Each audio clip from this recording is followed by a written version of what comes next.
Hey everyone, Miacidae here. Welcome back to the channel. So I said at the end of the 3.5 estate I would kind of make a video kind of explaining where we were going from there, because I had a few plans.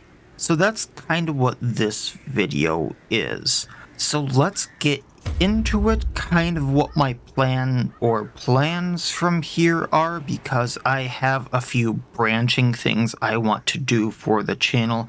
I still plan on covering Darkest Dungeon, that's why I'm kind of using this screen and this music, and well, yeah.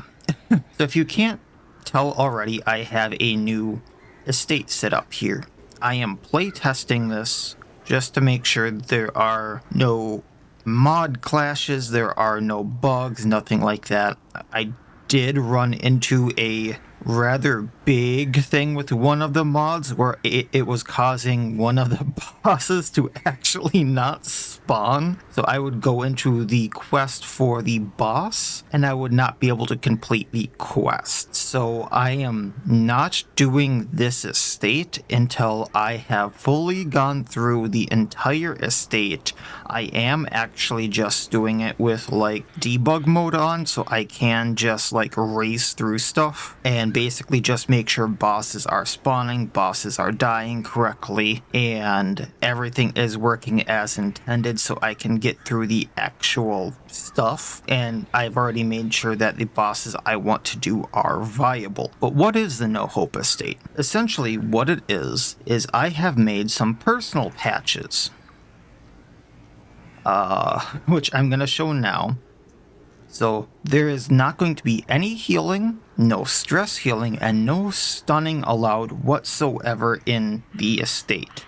Or rather, none during battle. So I still can use like curios, food still will heal, and camping will still heal. And I didn't go as far as to remove anything from like crits, anything from like enemies healing me, because that's a lot of finagling I didn't want to do. And virtues will still do stuff like that. And essentially, how that's going to work is I'm just going to go through the game with the mods I have on it. I will do an episode 0, so I'm not going to explain too much about it. But there are certain bosses I don't plan on doing. They're just in there to give me ease of access to some things. Or I have like the Sunward Isles all in one, and I don't plan on doing Night Parade. Just because I don't think Night Parade with this rule set is going to be viable, if that makes sense. So I think everything I have in here is going to work. I'm just making sure that everything is working correctly. I hope that this is going to be actually a lot sooner than I had expected, just because a lot of modders, once they had learned what I was doing, actually kind of lit a fire under my ass for this and taught me a lot about how to go about this. Some modders actually wrote patches for their own mods so I could integrate them into this. I'm not naming names, obviously, but like they wrote personal patches for me so I could use their mods, because I had asked them, hey, I don't see how to do this, how do I? And then said they just went, nope, here you go, just put this file in and you're good to go. And I didn't have to do a thing, made it a lot easier for me. I had talked to a few other people and they just went, oh, you're doing this wrong, that's why this isn't working. And it made things that were taking weeks for me turn into mere hours of work. So that's why I originally went like, hey, I have to learn all of this on my own, and I wasn't understanding it, and I kind of wanted to keep it under wraps, and people who I asked did keep it kind of under wraps for me, and they just, by a few key conversations I had, they basically took the workflow I had for this estate from probably over a month to a few days, if not like a week, of redoing the patches on this. And now I'm just making sure everything works. So like, just to show you here, a lot of the heroes I'm going to be using, like Duchess, Estranged, Forlorn here. Duchess, Estranged, Forlorn. So that means I have personal patches on all of them. And then I will not be releasing these personal patches, because that's what they are, personal patches. So if you want to follow along with the No Hope Estate, you can kind of play along with how I'm doing it and just not use those types of moves, or you can do that type of coding yourself in their patches. Otherwise, there's that no heal that I had been doing that kind of led to me doing the No Hope Estate.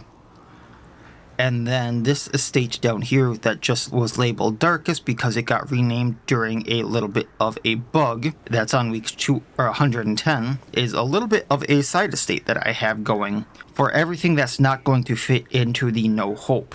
So what this essentially is fun stuff that is coming out that isn't going to fit into the No Hope, that's not going to be viable, because I don't want to be adding new stuff to the No Hope, if that makes sense. So the best example of this right now is I just shot a video for this yesterday that should be coming out sometime this week, where I did Primordial Hysteria. That fight would not be viable at all due to the fact that, I can't heal. Things like Primordial Hysteria that are coming out, or other mods in the future that I just don't want to throw onto the No Hope Estate, will be now done on this estate, making it a lot easier and a lot faster for me to put them out.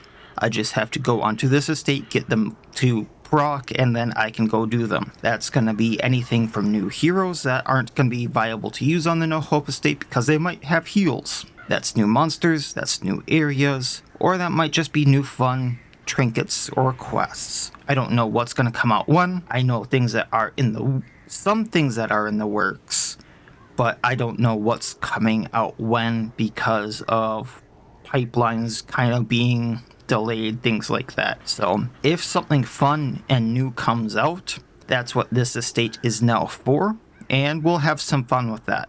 Now on to some non-DD1 things. Feel free to not listen to this if you're not interested in. That's all the DD1 stuff I have for this video. DD2 And Kingdoms, I still plan on somewhat covering. I think I'm just going to go back to Kingdoms 3 when that comes out. I think that's going to come out in about 2-3 months if I remember their timeline correctly.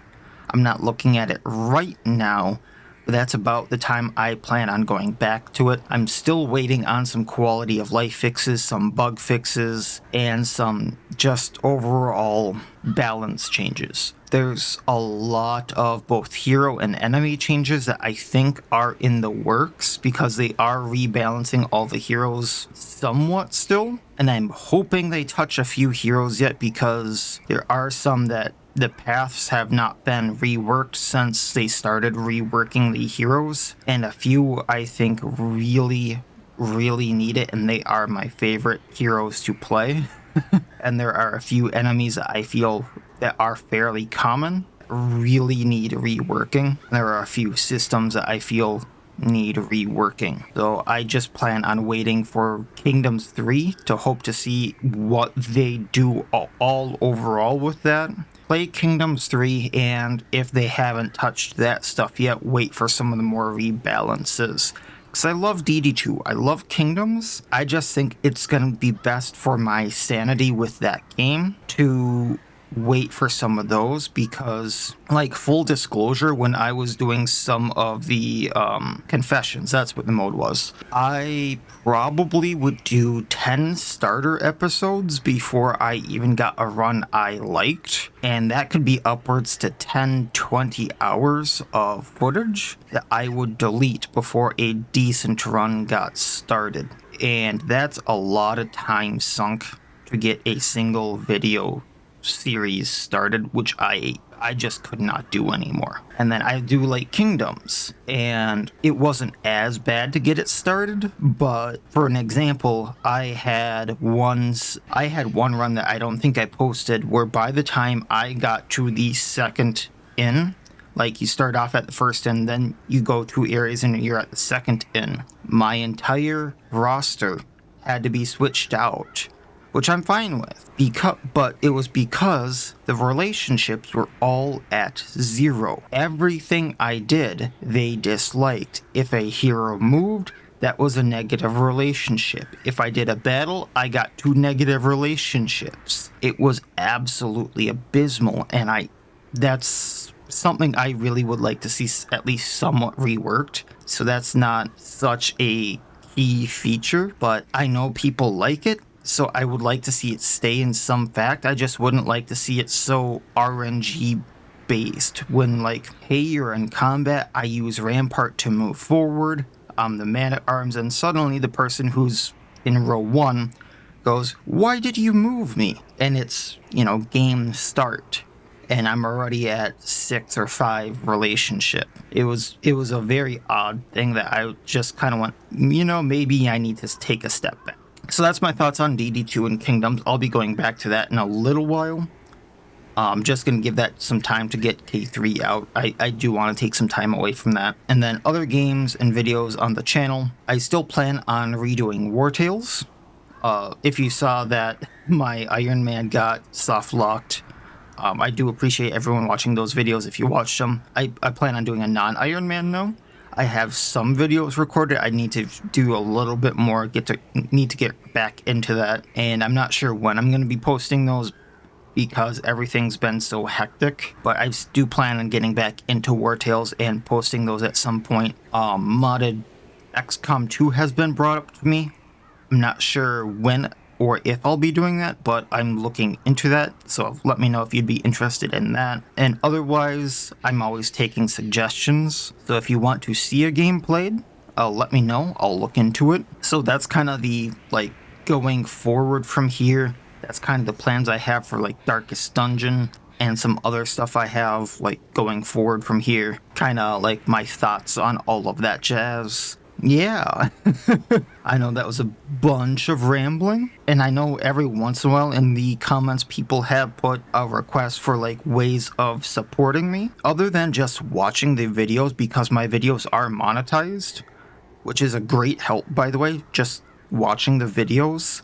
I do have memberships open, which is completely optional, by the way. No content will be locked behind it, I promise you. So you can do that. What it does is it gets you access to a few extra posts, kind of showing what I have in the pipeline. You'll get access to videos about a day early, the weekend videos about a week early, and yeah, just another way to support if you want to, but that is completely optional. I just thought I'd throw that up there because I do occasionally get the request of hey, if you ever have a way of supporting you other than, just watching the videos, please let us know. So that is the other way. But do not feel obligated in any way, shape, or form. I just thought I would throw that up there because a lot of people do ask that. So that is that. And then we will go forward from there. I'm not sure when I will be getting the No Hope Estate up and running because, like I said, I do have those bugs to fix. The one I had to... Like I said yesterday, was the, I think it was the Brigand 8-pounder that was not spawning. So I'm assuming if the Brigand 8-pounder isn't spawning, the 12-pounder and the 16-pounder are not spawning. And I kind of want to check a few other things after that. And if everything runs kosher after that, I will be starting up and then I want to get a good run started. Just because, I don't want anyone to die in the first few weeks. And if I'm not healing, I'm not stunning, and I can't stress heal, that can be a really rough first few weeks if you think about it, especially with a few modded enemies that can appear. So we'll have to see about that, but it might take me a few tries to get a decent start up and running. And then, like I said, the mod list for this will not match the one I have because these private patches here are going to stay private. I hope you all understand that. But that's kind of my thoughts from there, and we'll go forward with that. Let me know your thoughts on everything, and that'll be that. So, as always, I wish you all well. I'll see you next time, and please, have a good one.